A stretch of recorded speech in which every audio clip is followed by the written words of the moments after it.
I'm Ankit Bansal, and welcome back to the channel. This is agent number 9, a fraud and risk agent in Node.js.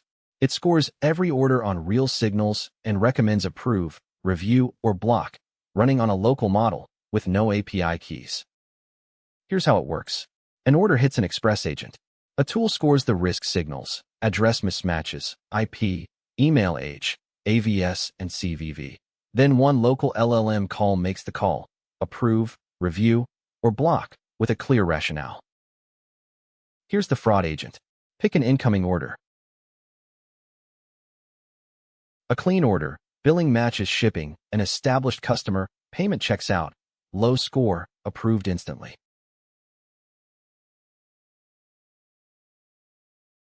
This one's a different story.